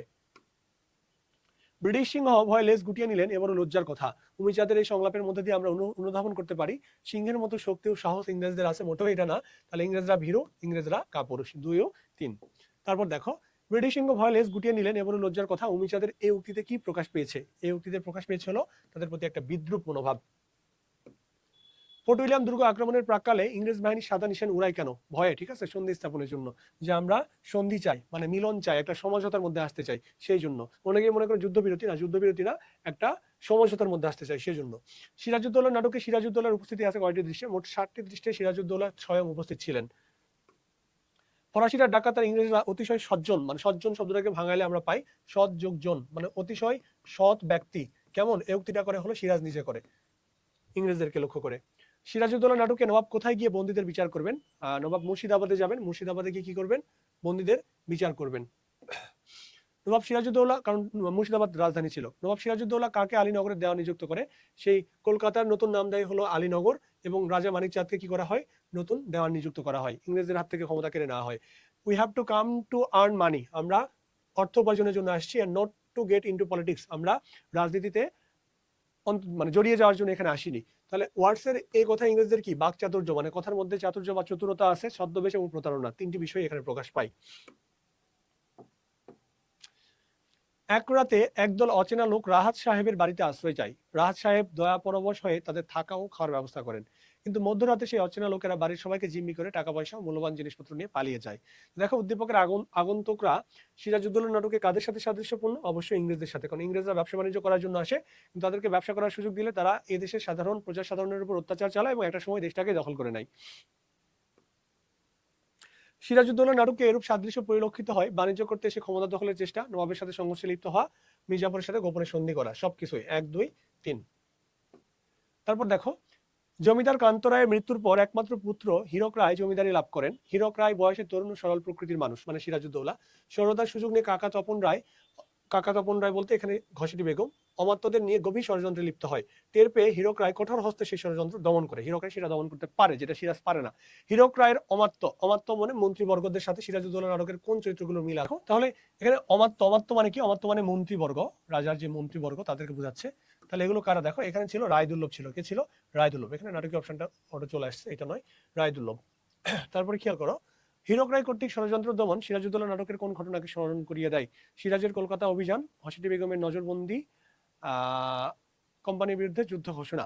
অবশ্যই সিরাজ কলকাতা অভিযান করে কি করে? সেই ফোর্ট উইলিয়াম দুর্গ গুড়িয়ে দেয়, ঘসেটি বেগমকে নজরবন্দি করে, তার নিজের বাড়িতে রেখে দেয়, এবং কোম্পানির বিরুদ্ধে যুদ্ধ ঘোষণাও করে। তাহলে তিনটাই, তাদেরকে আক্রমণ করার বশ করার জন্য। তারপর দেখো, সিরাজউদ্দৌলা নাটকের প্রথম অঙ্কের দ্বিতীয় দৃশ্যের ঘটনাগুলো সংগঠনের স্থান কোনটি? সিরাজউদ্দৌলা নাটকের প্রথম অঙ্কের দ্বিতীয় দৃশ্য প্রথমে হলো ফোর্ট উইলিয়াম দুর্গতে হয়। ফোর্ট উইলিয়াম দুর্গতে ইংরেজরা মারটার খেয়ে পালায় ফোর্ট উইলিয়াম জাহাজে আশ্রয় নেয়। দ্বিতীয় দৃশ্য হলো ফোর্ট উইলিয়াম জাহাজে সংগঠিত হয়। কিলপ্যাট্রিক মাদ্রাজ থেকে কতজন সেনা নিয়ে হাজির হন? এই সোয়ারাই বলতে 250 সৈন্য নিয়ে হাজির হন কিলপ্যাট্রিক। অর্থাৎ ঘুষ খেয়ে খেয়ে, ঘুষ কথাটির অর্থই বদলে গেছে আপনার কাছে। উক্তিটি কার? উক্তিটি হলো রজার ড্রেককে উদ্দেশ্য করে বলে, গভর্নর ড্রেককে উদ্দেশ্য করে বলে হলো মার্টিন। তারপর দেখো, নবাবের সেনারা ফোর্ট উইলিয়াম দুর্গ আক্রমণ করলে কে মেয়েদের নৌকা করে পালিয়ে গিয়েছিল? নবাবের সেনারা ফোর্ট উইলিয়াম দুর্গ আক্রমণ করলে মেয়েদের নৌকা করে পালিয়ে গিয়েছিল হলো গভর্নর রজার ড্রেক। উমিচাঁদ কোথা থেকে বাংলাদেশে এসেছে? উমিচাঁদ এসেছে হলো, একবার তো এটা দেখলাম, লাহোর থেকে, শুধু লাহোর থেকে এসেছে। তারপর দেখো, আমি চিরকালে ইংরেজদের বন্ধু, এটা কে বলে? এটা হলো উমিচাঁদ বলে। তারপরে 10 দিকে 10টি হাত ভর্তি করতে হিমশিম খেয়ে যাচ্ছে ইংরেজ জাস আর ফরাসিরা। এই কথার মধ্যে তথ্য রয়েছে হলো যে নবাবের যে পরিষদ বর্গ তাদের লোভ, কারণ তারা কি? তারা হলো ষড়যন্ত্রের জন্য, তারা তাদের সাথে বিভিন্ন টাকা পয়সার একটা লেনদেন করতেছিল। দেন না লেন লেন মানে নিচ্ছিল আর কি। সিরাজউদ্দৌলা নাটকে কে নবাব হলে সকলের উদ্দেশ্য হাসিল হবে? সেটা হলো শওকত জঙ্গ। শওকত জঙ্গ যদি নবাব হয় তাহলে সকলের উদ্দেশ্য হলো হাসিল হবে। সিরাজের পতন কে না চায়? উক্তিটি হলো ঘসেটি বেগমের। সিরাজের পতন কে না চায়, খুবই গুরুত্বপূর্ণ। উমিচাঁদের কাছে ভগবানের দাদামশার চেয়েও বড় হলো তার দৌলত, ধন দৌলত বা সম্পদ। তার কাছে কি? ভগবানের দাদামশাইয়ের চেয়েও হলো বড়। দৌলত আমার কাছে ভগবানের দাদামশার চেয়েও বড়। কার কাছে? ওই একই ব্যাপার, সেটা হলো উমিচাঁদের কাছে। তারপর দেখো, আবার আসছে, আচ্ছা, দৌলত আমার কাছে ভগবানের দাদামশার চেয়েও বড়। উক্তিটিতে কিসের কথা প্রকাশ পেয়েছে? উক্তিটিতে অর্থের কথা প্রকাশিত হয়েছে।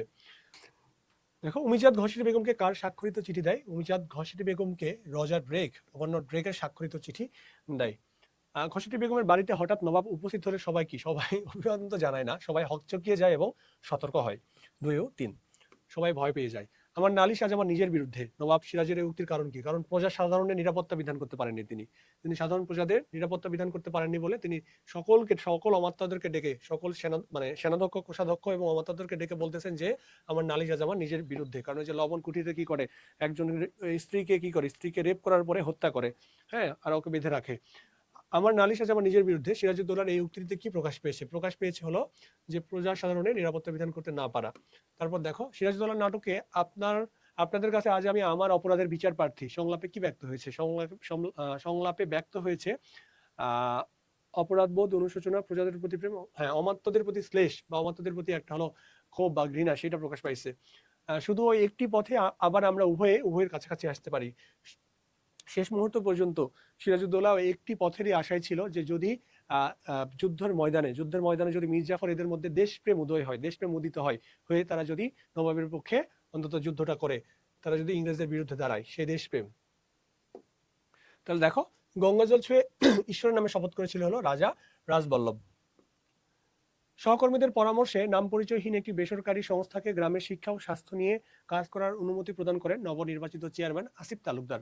কিছুদিন পর নানা প্রলোভন দেখিয়ে গ্রামবাসীর কাছ থেকে কোটি টাকার চাঁদা হাতিয়ে নিয়ে সংস্থাটি চলে যায়। এই ঘটনায় অনুতপ্ত চেয়ারম্যান স্বেচ্ছায় পদত্যাগ করেন। উদ্দীপকের বেসরকারি সংস্থা সিরাজউদ্দৌলা নাটকের কোন ঘটনাকে স্মরণ করিয়ে দেয়? এই যে বেসরকারি সংস্থা ইংরেজরা কি করে, তাদেরকে লবণের ইজারা দিলে তারা সেখানে হলো প্রজা সাধারণের উপর কি তারা অত্যাচার চালায় বা সেখানে তারা তাদের ক্ষমতা বিস্তার, আধিপত্য বিস্তার করে। উদ্দীপকের চেয়ারম্যানের সাথে সিরাজউদ্দৌলা নাটকের সিরাজ চরিত্রের মিল কোথায়? তাহলে আমরা উদ্দীপকের চেয়ারম্যান কি করে, সহকর্মীদের পরামর্শ নেয়, সহকর্মীদের পরামর্শে নাম পরিচয়হীন একটি বেসরকারি সংস্থায় গ্রামে ঢুকতে দেয়। আর সিরাজউদ্দৌলা কি করে, তার রাজা অমত্তা যারা আছে তাদের পরামর্শ নেয়, তাদের পরামর্শ নিয়ে ইংরেজদেরকে ব্যবসা করার সুযোগ দেয়। তাহলে এটা হচ্ছে, এবং দুজনের মধ্যে সরলতা আছে এবং তারা ভালো চিন্তা করছে, শুভবোধ, তাই না? কিন্তু স্বেচ্ছায় পদত্যাগ, সিরাজ তো স্বেচ্ছায় পদত্যাগ করেনি, আবার মুর্শিদাবাদে গিয়েছে, সেখানে গিয়ে সে নতুন করে আবার সংগঠিত হওয়ার চেষ্টা করছে। হ্যাঁ, তাই না? তাহলে এক ও দুইয়ের মিল আছে। ভৈরব আর ভৈরব দুই ভাই, চিন্তায় চেতনায় স্বার্থে পরার্থে যোজন দূরের বাসিন্দা তারা। কিন্তু তাদের মা দুরারোগ্য ব্যাধিতে আক্রান্ত হলে বিভেদ ভুলে ভৈরবকে মায়ের চিকিৎসায় তার পাশে থাকার অনুরোধ জানায়। ভৈরব স্বার্থ চিন্তা ত্যাগ করে বিনা দ্বিধায় বড় ভাইয়ের পাশে দাঁড়ায়। তাহলে উদ্দীপকের মায়ের চিকিৎসা সিরাজউদ্দৌলা নাটকে সিরাজ ও মীর জাফরের ক্ষেত্রে কোন প্রসঙ্গে তুলনীয়? অবশ্যই দেশবাসীর কল্যাণ, তাই না? তাহলে দেশবাসীর কল্যাণ বা দেশবাসীর কল্যাণের ক্ষেত্রে সিরাজউদ্দৌলা মির্জাফরের কাছে অনুরোধ করে যে তারা যেন দেশবাসীর কল্যাণের জন্য হইলেও যেন একতা থাকে বা তাদের পথ যেন এক হয়। তারপর দেখো, উদ্দীপকের ভৈরব ও মির্জাফর চরিত্রের যুগপৎ প্রতিফলিত হয় কি? তাদের যুগপৎটা প্রতিফলিত হয় হলো বেইমানি, অনুশোচনা, উচ্চাভিলাষ, স্বার্থান। অবশ্যই স্বার্থান্ধতা, তাদের যুগপৎ হলো স্বার্থান্ধতার মধ্যে। শুধু অপমান, প্রাণের আশঙ্কায় সে আমাদের আতঙ্কিত করে তোলেনি। ওই যে মোহনলাল যখন কি করে, খাপ থেকে হলো সে অস্ত্র বের করে, সেই যেই সকলকে নিজে একটা অধিবেশন বসে, সেখানে সভা বসে সেখানে। তাহলে এখানে কি, এখানে রাজবল্লভ। আমরা এক বাক্যে আপনাকে নেতৃত্ব দিলাম, সিরাজউদ্দৌলা নাটকের উত্তরিকার, এটিও রাজবল্লভ বলে, সে মির্জাফরকে উদ্দেশ্য করে। রাইসুল জুহালা কে ছিল? রাইসুল জুহালার প্রকৃত নাম হলো নারায়ণ সিং। তিনি ছিলেন হলো সিরাজউদ্দৌলার গুপ্তচর, সিরাজউদ্দৌলার প্রধান গুপ্তচর। তাহলে সিরাজউদ্দৌলার প্রধান গুপ্তচর। রাইসুল জুহালা চরিত্রের মাধ্যমে নাট্যকার নাটকে যে বিষয়ের অবতারণা করেছেন তা হলো হাস্যরস অবতারণা করেছেন। চারিদিকে শুধু অবিশ্বাস আর ষড়যন্ত্র। রায়দুল্লভের এই উক্তিটিতে তার কোন ধরনের মনোভাব ফুটে উঠেছে? রায়দুল্লভ আসলে সেও হলো দ্বিধার মধ্যে ভুগতেছিল, দ্বিধাগ্রস্ত, যে আসলে কে কাকে যে মানে কোন ভাবে ঠকাচ্ছে, সে নিজেও সেখানে দ্বিধার মধ্যে পড়েছিল। নবাবের কোনো ক্ষমতা নেই, ক্লাইভের এই কথার অর্থ কি? নবাবের কোনো ক্ষমতা নেই, কারণ নবাবের যে নিকটস্থ মানুষজন তারা সবাই প্রতারক, এই জন্য। নবাবের কোনো ক্ষমতা নেই উক্তিটি কার? উক্তিটি আমরা একটু আগে দেখলাম, এখানে কি বলছে, নবাবের কোনো ক্ষমতা নেই, ক্লাইভের এই কথার তাৎপর্য কি? তাহলে উক্তিটি কার? উক্তিটি হলো লর্ড ক্লাইভের। খাজাঞ্চি বলতে কি বোঝায়? খাজাঞ্চি বলতে যারা খাজনা সংগ্রহ করে বা খাজনা আদায় করে, বা কোষাধ্যক্ষ, ইংরেজিতে বলে ক্যাশিয়ার। ঠিক আছে, তাহলে কোষাধ্যক্ষকে কি বলা হচ্ছে? কোষ যোগ অধ্যক্ষ, মানে যে কোষ সামলানোর প্রধান দায়িত্ব পালন করে তাকে কোষাধ্যক্ষ বলা হচ্ছে। খাজাঞ্চি বলতে কোষাধ্যক্ষকে বোঝানো হচ্ছে। খেয়াল করো, আজ নবাবকে ডোবাচ্ছেন, কাল আমাদের পথে বসাবেন না, তাকে বিশ্বাস করা যায়? ক্লাইভের এই উক্তিতে প্রকাশ পেয়েছে মীর জাফর তার সঙ্গীদের প্রতি কি? সঙ্গীদের প্রতি একটা আস্থাহীনতা, সন্দেহ হবে না, একটা আস্থাহীনতা, তাদের প্রতি আস্থা বা ভরসা পাচ্ছে না। একটা দুইবার আসছে, সরি। আচ্ছা, উমিচাঁদ এ যুগের সেরা বিশ্বাসঘাতক, এই উক্তিটি কার? উক্তি হলো লর্ড ক্লাইভের। উমিচাঁদ এ যুগের সেরা বিশ্বাসঘাতক। আচ্ছা, তারপর দেখো, সবাই মিলে সত্যি আমরা বাংলাকে বিক্রি করে দিচ্ছি না তো? উক্তিটি কে করে? উক্তিটি একসময় মির্জাফর করে। হ্যাঁ, মির্জাফর একসময় কথাটি ভাবে, আমরা এমন কিছু করলাম যা ইতিহাস হবে, এটি বলে হলো লর্ড ক্লাইভ। যখন একটা চুক্তিতে স্বাক্ষর করে যে কোম্পানি কি পাবে, রাজারা কি পাবে, রাজা কে হবে বা নবাব কে হবে, হ্যাঁ, এসব যখন স্বাক্ষর করে মির্জাফর, তখন বলে যে আমরা এমন কিছু করলাম যা ইতিহাস হবে, এটা বলে লর্ড ক্লাইভ। তুমিও কম সাপিনী নও, ঘসেটি বেগমের উক্তিতে প্রকাশ পেয়েছে কি? বোনের প্রতি হিংসা। আমিনা বেগমকে উদ্দেশ্য করে ঘসেটি বেগম কথাটি বলে, এখানে হিংসা প্রকাশ পেয়েছে। ঘরের লোক অবিশ্বাসী হলে বাইরের লোকের পক্ষে সবই সম্ভব। লুৎফা, উক্তিটি কার? উক্তিটি তার স্বামী সিরাজউদ্দৌলা। সিরাজ তাকে বলে যে ঘরের লোক যদি অবিশ্বাসী হয় তাহলে ইংরেজদের পক্ষে বা বাইরের লোকের পক্ষে সবই সম্ভব। আমার অদৃষ্ট আর কল্যাণের মাঝখানে শুধু দেওয়াল আর দেওয়াল। অদৃষ্ট মানে আমার ভাগ্য, আর কল্যাণ, এই দুটার মাঝখানে কি? শুধু দেওয়াল আর দেওয়াল। তাহলে দেওয়াল আর দেওয়াল মানে কি? এখানে বাধা, বিভক্তি, ষড়যন্ত্র, সকল কিছুই, তাই না? আকবর সাহেবের কুপুত্র তানভীরকে পারিবারিক ব্যবসার ভাগ না দিয়ে আকমল সাহেবের ছেলে ইমরানকে ব্যবসার একচ্ছত্র কর্ণধার করে যান দাদা আশরাফ উদ্দিন। এ নিয়ে আকবর সাহেবের ভ্রাতুষ্পুত্রের বিরুদ্ধে ষড়যন্ত্র লিপ্ত হন। তাহলে উদ্দীপকের আকবর সাহেব সিরাজউদ্দৌলা নাটকের কোন চরিত্রের অনুরূপ? তাহলে আকবর সাহেব কি তার নিজের ভাইয়ের ছেলের বিরুদ্ধে কি করে লিপ্ত হয়। আর আমাদের উপন্যাসে বা আমাদের ইতিহাসে কে খালা খালা ঘসেটি বেগম তার আপন ভাগিনার বিরুদ্ধে কি করে ষড়যন্ত্রে লিপ্ত হয়, তাহলে ঘসেটি বেগম। তারপর দেখো খেয়াল করো, উদ্দীপকটি সিরাজউদ্দৌলা নাটকের যে দিকের সাথে সঙ্গতিপূর্ণ, ক্ষমতার দ্বন্দ্ব, হিংসা বিদ্বেষ, রেষারেষি, স্বার্থপরতা। এখানে মোটামুটি সবগুলো অপশনই কাছাকাছি, রেষারেষিটা বাদ, কারণ রেষারেষিটা এখানে আসবে না। হিংসা বিদ্বেষ, ক্ষমতার দ্বন্দ্ব, হিংসা বিদ্বেষ তো ছিলই, হিংসাটা কেন ছিল? হিংসাটা ছিল কি উদ্দেশ্য করে? ক্ষমতার দ্বন্দ্বকে। তো ক্ষমতার দ্বন্দ্বকে ছাপিয়ে যে ব্যাপারটা, সেটা হলো স্বার্থপরতা, সবাই নিজের স্বার্থে মানে বিভোর ছিল, দেশের স্বার্থ কেউ দেখেনি, তাই না? তাহলে স্বার্থপরতা। ওর কাছে সবকিছু যেন বড় রকমের জুয়া খেলা। এই অর বলতে কি? অর বলতে যে লর্ড ক্লাইভের কাছে সবকিছু যেন বড় রকমের জুয়া খেলা, সে যা কিছু করতে পারে তার স্বার্থ হাসিল করার জন্য। মির্জাফরের গুপ্তচর কে ছিল? মির্জাফরের গুপ্তচর হলো অমর বেগ। রাইসুল জোহালাকে, রাইসুল জোহার প্রকৃত নাম কি? একবার লিখে দিলাম, রাইসুল জোহালার প্রকৃত নাম হলো নারায়ণ সিং। সিরাজউদ্দৌলার প্রথম প্রধান গুপ্তচর নারায়ণ সিং। অন্যের কাছে নত নয় অন্যের কাছে নত নয় শির, ভয়ে কাঁপে কাপুরুষ, লড়ে যায় বীর। উদ্দীপকের বীরের সঙ্গে সিরাজউদ্দৌলা নাটকের কোন চরিত্রের মিল রয়েছে? তো দেখো এখানে বীর হলো মোহনলাল। ইতিবাচক চরিত্র মোহনলাল, মীরমর্দান, সাপড়ে, বদ্রে আলী সিং, নওয়াবে সিং হাজারি। সিরাজ, লুৎফা, আমেনা বেগম এবং নারায়ণ সিং। উদ্দীপকের সিরাজউদ্দৌলা নাটকের ফুটে ওঠা দিকটি হলো, ফুটে ওঠা দিকটি কি? আমাদের এখানে যে এখানে লড়ে যায় বীর, তাহলে বীর লড়ে যায়, এখানে ফুটে ওঠা দিকটি হলো দেশপ্রেম, বীরত্ব, উচ্চ আকাঙ্ক্ষা নয়, উচ্চ আকাঙ্ক্ষা এখানে নাই, এখানে হলো 1 ও 2। চরম ব্যবসায়িক বিপর্যয়ের সময় স্বার্থের কারণে রশিদ সাহেবের প্রতি স্ত্রী সন্তানরাও মুখ ফিরিয়ে নেয়, অথচ জীবনের শেষ দিন পর্যন্ত রশিদ সাহেবকে সেবা করার শপথ নেয় ভৃত্য করিম। তাহলে জীবনের শেষ দিন পর্যন্ত কি করে? রশিদ সাহেবকে সেবা করার শপথ নেয় ভৃত্য করিম। তাহলে সিরাজ যখন বিপদে পড়ে, সিরাজের বিপদে পড়লে তার শ্বশুর পর্যন্ত তাকে ছেড়ে চলে যায়, সৈন্য হাজির করে দিবে এই জন্য টাকা টুকা নিয়ে পালায় যায়, কিন্তু সেই নারায়ণ সিং কি করে? নারায়ণ সিং কিন্তু সিরাজ মানে শেষ পর্যন্ত থেকে যায় এবং তাকে প্রাণও দিতে হয় তার জন্য। তাহলে নারায়ণ সিং এখানে কি? এখানে নারায়ণ সিং।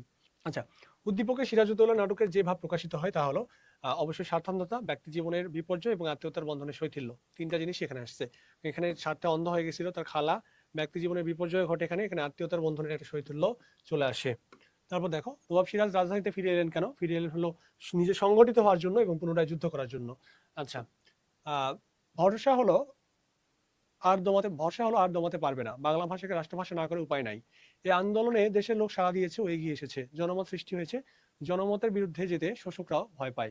সম্ভবত 52 দিনগুলো থেকে নেওয়া উদ্দীপকটি। উদ্দীপকের আলোকে পলাশী যুদ্ধে পরাজয়ের পর কে জনমত গঠনের মাধ্যমে প্রতিশোধের শেষ চেষ্টা করেছিলেন? উদ্দীপকের আলোকে পলাশী যুদ্ধে পরাজয়ের পর কে জনমত গঠনের মাধ্যমে আহ প্রতিশোধের শেষ চেষ্টা করেছিলেন? শেষ চেষ্টা করেছিলেন হলো সিরাজউদ্দৌলা। উক্ত জনমত গঠনের ব্যর্থতার মূল কারণ কি ছিল? মূল কারণ ছিল হলো মানুষের মধ্যে দেশপ্রেমের অভাব ছিল, সংঘ চেতনা, সংঘবদ্ধভাবে রুখে দাঁড়ানোর এই সাহসের অভাব ছিল। নবাব মসনদের পাশে দাঁড়িয়ে আছেন, ইনি কি নবাব না ফকির? এই কথার মধ্যে দিয়ে মির্জাফর চরিত্রের যে বৈশিষ্ট্য প্রকাশিত হয়েছে, মির্জাফর চরিত্র আসলে একটা কি? একটা হলো চাটুকারী চরিত্র, ঠিক আছে?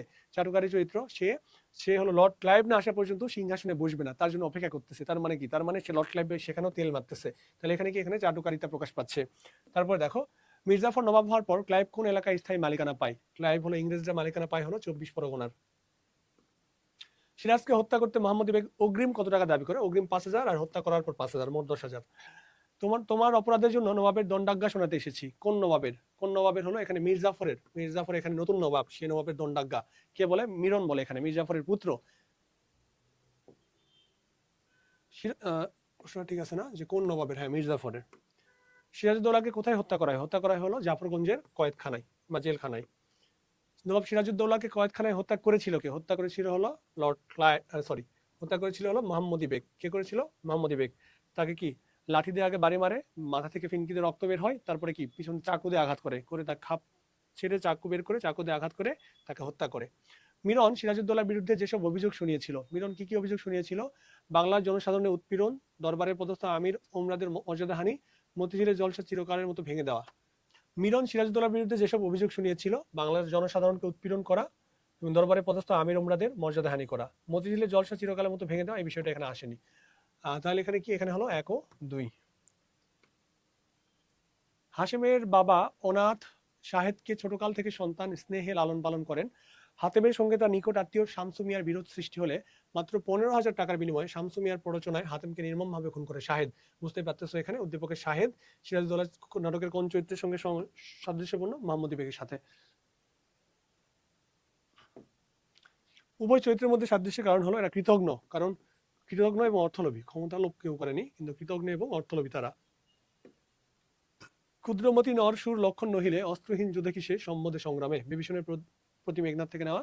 ক্ষুদ্র মনের মানুষ যদি যোদ্ধা যদি লক্ষণ না হতো তাহলে অস্ত্রহীন যুদ্ধে সম্বোধন করতো না যুদ্ধের জন্য। উদ্দীপকের ক্ষুদ্রমতি নরের সঙ্গে সিরাজউদ্দৌলা নাটকের কোন চরিত্র তুলনীয়? তাহলে ক্ষুদ্র মনের মানুষ কে ছিল বলতো? ক্ষুদ্র মনের মানুষ ছিল কে? অস্ত্রহীন যুদ্ধে সে কি সম্বদে সংগ্রামে।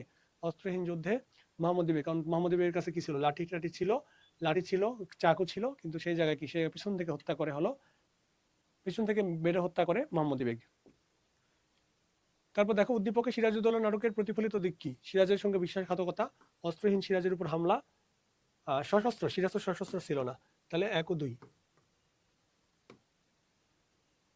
ইসমাইলের বাবা অনাথ শিহাবকে লালন পালন করেন, ওই একই ব্যাপার, সে শিহাবকে লালন পালন করছে, কিন্তু শিহাব পরে গিয়ে বিশ্বাসঘাতকতা করছে, হত্যা করছে, এটা মোহাম্মদ বেগের সাথে মিল আছে। তারপর দেখো সাদৃশ্যের কারণ হলো উভয় কৃতজ্ঞ, ক্ষমতালোভী অটল না, ওই একই জিনিস বারবার কেন আসে বুঝলাম না। ঠিক আছে, তো এই হলো তোমাদের 260টা পর্যন্ত চলে গেল।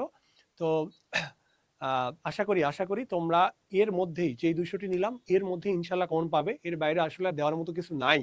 আমরা মোটামুটি সবগুলো নিয়ে আলোচনা করছি, সে উপন্যাস থেকে বলা, নাটক থেকে যতগুলো উদ্দীপক সহকারে আসতে এবং জ্ঞানমূলক যা ছিল মোটামুটি সবগুলো আলোচনা করা হয়েছে। শেষ মুহূর্তে এই ক্লাসটি তোমাদের জন্য খুবই উপকারী হবে বলে আমার বিশ্বাস। সকলে ভালো থাকবে, সুস্থ থাকবে, সকলের পরীক্ষার জন্য শুভকামনা রইল। আল্লাহ হাফেজ, আসসালামু আলাইকুম।